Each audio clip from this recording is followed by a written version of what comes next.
Welcome back to the GSMC Hockey Podcast presented by the GSMC Sports Network. We have our fifth and final segment of the night before we send you guys off to your weekend. We're talking about the weekend's slate of games in the NHL. Right now, we have a 3-0 lead for the Edmonton Oilers on the Dallas Stars. I might give this game the Garrison seal of defeat for the Dallas Stars in this one. It's looking like the Edmonton Oilers are going to be up 3-2 heading into this weekend, with the Florida Panthers already up 3-2 in their series. The New York Rangers are in trouble here. What else can you say about it? Talking about this Game 6 here between the Florida Panthers and the New York Rangers, first off, must-win game, of course. Backs against the wall. How will they respond? They haven't had their backs against the wall in this postseason yet. Winning 4-0 against the Capitals and then 4-2 against the Carolina Hurricanes. There is a point in this postseason that we were talking about, is this one of the greatest teams that we've seen, because they were 7-0. And there are only a handful of teams in the expansion era to have ever gone 7-0 in a postseason to start it. And the New York Rangers added their names to the list, and every other team on that list went on to make the Stanley Cup Finals. So we were talking about how, it could have been a foregone conclusion for them to make the Stanley Cup Final. And the Panthers have proven to be such a great match for them. Now, up 3-2 in the series, the Florida Panthers are going back to Florida. They are favored in this game by 170 to 142, or minus 170 for the Florida Panthers, plus 142 for the New York Rangers. That is a heavy line there. I think the implied odds of that is around 58%,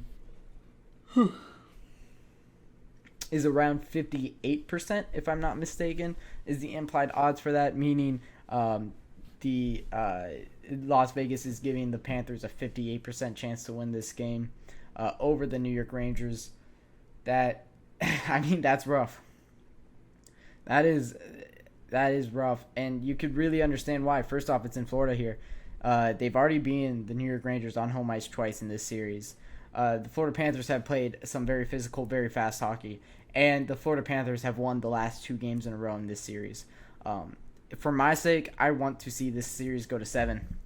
So a little bit of bias in my pick here. My prediction is going to be the New York Rangers take this one 5-3 here. I think they finally get past Sergei Bobrovsky and the forwards start scoring a lot here.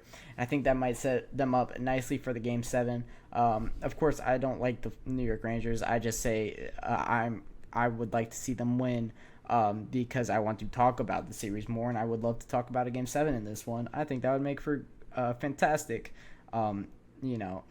broadcasting. So, In this series, it's been really Sergei Bobrovsky, and they haven't had an answer for the fantastic goaltender. Hopefully, for the New York Rangers, they can find a way to figure him out, to get their scoring back to where it was in the first 2 series, as they led the entire playoffs in goals for per game, and have ran into a brick wall in Sergei Bobrovsky here.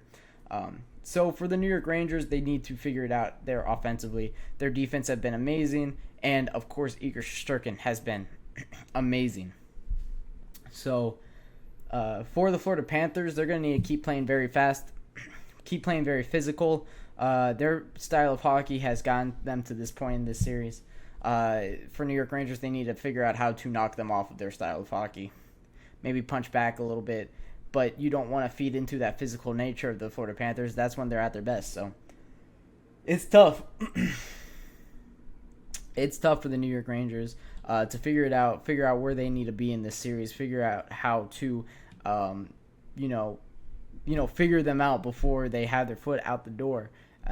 And then they're wondering, asking questions of what happened. We had such a fantastic team. We put it all together in the regular season, but we just couldn't get it going at the same time in the postseason. And that's really what we're seeing from the New York Rangers.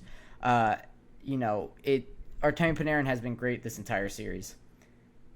And then in the one game that he's not, Chris Kreider and Mika Zibanejad, who have been bad the entire series, were great.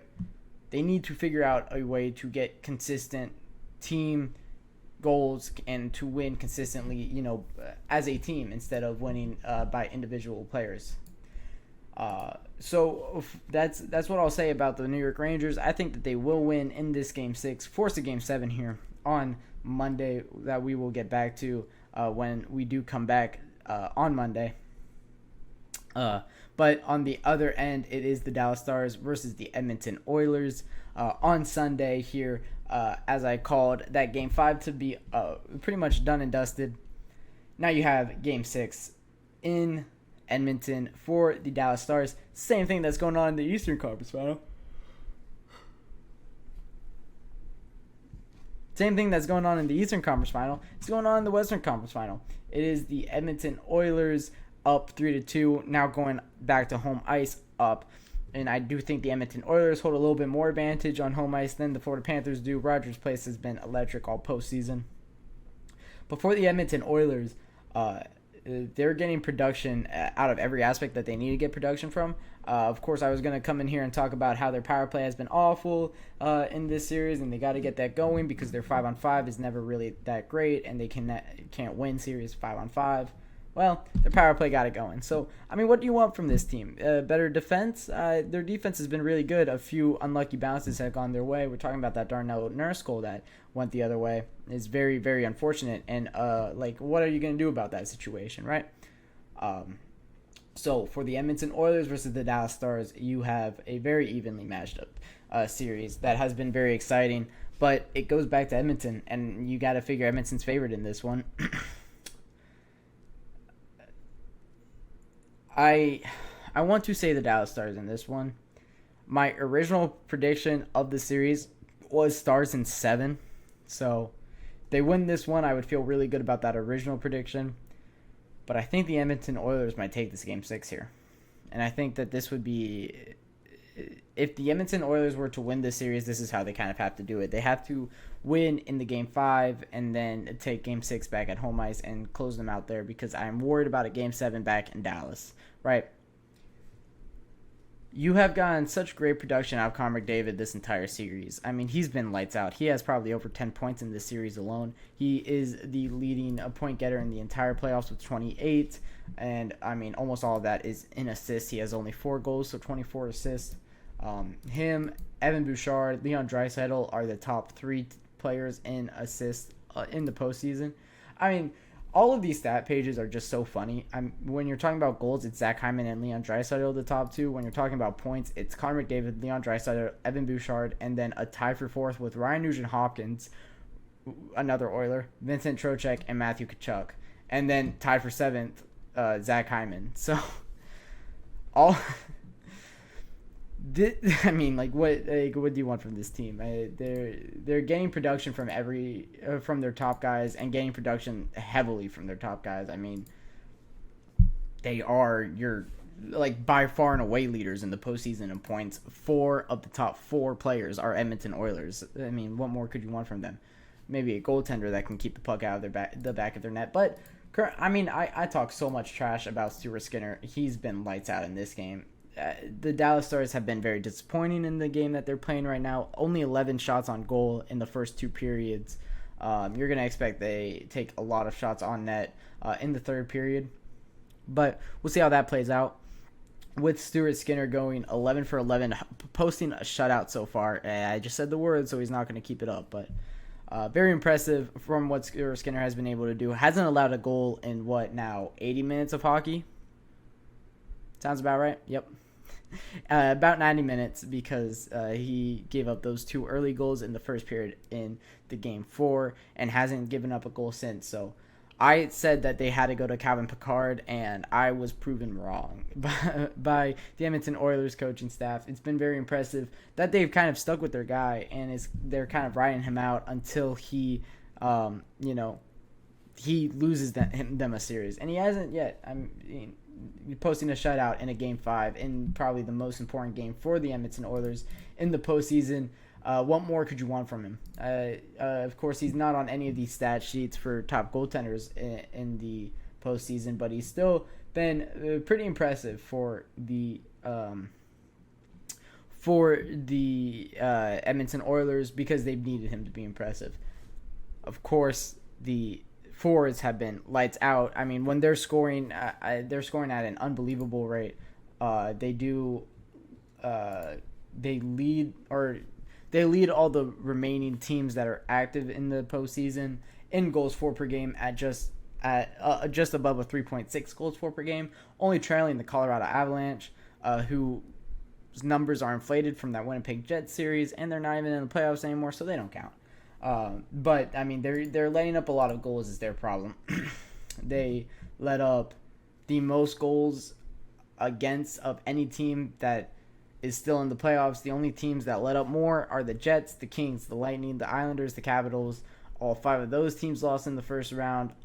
Avalanche and Hurricanes are the next 2. Those teams lost in the second round. So the Oilers let up a lot of goals. And it's been very impressive what they've been able to do while also letting up a lot of goals. And it's letting up a lot of 5-on-5 goals. And that's what's disappointing for the Oilers. And that's why I'm saying I'm surprised that they can win a series 5-on-5, which is what we've seen them do for the first 4 games. And then this 5th game, they've dominated all aspects of this game. But a 93.2% penalty kill percentage, they've only allowed, 2 power play goals the entire postseason? That's so impressive. I mean, what more could you want from them there? I mean, the Oilers look so primed to win the Stanley Cup this year. They're going to have to for Connor McDavid and Leon Draisaitl. I say that they win Game 6 as well. I'm going to give you the prediction. Sure, why not? 6-1 Edmonton Oilers. They just blow them out. They dominate the Dallas Stars, end it on home ice. That's it. That's the end of the run for Jake Onger and them boys. But that'll wrap it up for our Friday podcast for the GSMC Hockey Podcast Network. Thank you, everybody, for tuning in to the GSMC Podcast Network. Your support always means a lot to us. If you would like to subscribe or like the show, that would mean so much to me and so much to everybody at the show. If you want to follow us on TikTok, Instagram, Twitter, or Facebook, we have go to the GSMC Podcast Network on any of those. You will see us be able to go live on them as well. And thank you guys all once again for tuning in. And you all have a wonderful, wonderful evening and wonderful weekend.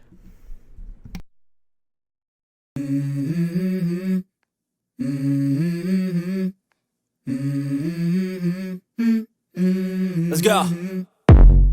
I wake up to a little bit of drool on my pillow, feel like it's gonna be a bad day. Yeah, I'm tired of shit, and the coffee ain't hit yet, damn it.